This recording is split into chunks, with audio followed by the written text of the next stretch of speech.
salamat salamat sa Yes po. pagdato mo dito, no? It's an honor po to be here. Sige, picture na kayo. Baka hindi na kayo makinig sa mga ikukwento niya. Yes po.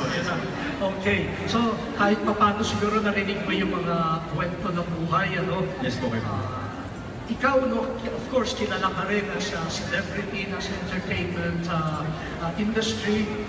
Pero baka magandang maikwento mo sa mga kaibigan natin ngayon, yung advocacy mo, lalo na sa area of yung education. Yes po. Ako po kasi parang lately, nahihilig po akong mag-outreach sa mga indigenous po nating kababayan. Yung mga hindi po masyadong naabot ng tulong kasi especially po yung lugar nila mahirap puntahan.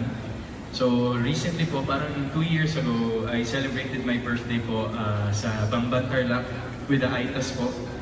And I asked help from a few friends para makapunta po doon. Mahirap po puntahan kasi sa Tarlac po, parang it's an off-road trip. So kailangan po ng heavy duty na sasakyan. So we went there po, we gave out some supplies.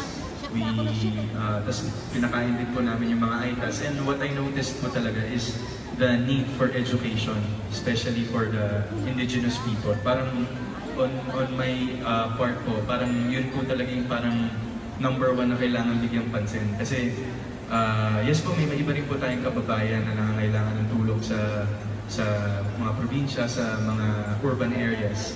Pero when it comes to indigenous people po kasi parang malayo po sila eh. And parang ako po, yun po yung advocacy ko is to bring education to those people, to those kids especially. Wow! So, baka pwede mo mag-connect ka kay sister, kasi si sister works sa indigenous people. No? Ito na, communion, weaving, nagsisimula na. No? Yes po. Pero aside from education, you also got involved in yung Habitat for Humanity, yung building houses. Building houses po as well. Yun naman po, parang Habitat for Humanity got me as an ambassador po for them. And iba rin po kasi yung feeling na you're able to share homes to the homeless.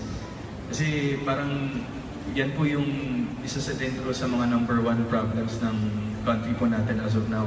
Yung mga informal settlers, and then yung mga homeless po. Parang Habitat for Humanity parang does a lot of projects para mabigyan natin ng mga tirahan. Yung mga kababayan po natin na hindi nakaka-afford ng bahay. Kasi parang ako po kasi since I started showbiz po, parang the reason that yung mga nag-humble po sa akin is yung everyday I wake up to a home, to a roof on top of my head.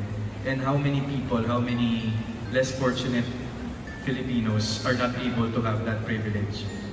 So parang in a way po, isa rin po yun sa mga gusto kong ma-push po to everyone who's here na makatulong. Kasi Cardinal, ang pagtulong naman po is not necessarily at the extent of finances. Hindi lang po sa pera ang pagtulong. You can help through your being a volunteer. You can give moral support to everyone.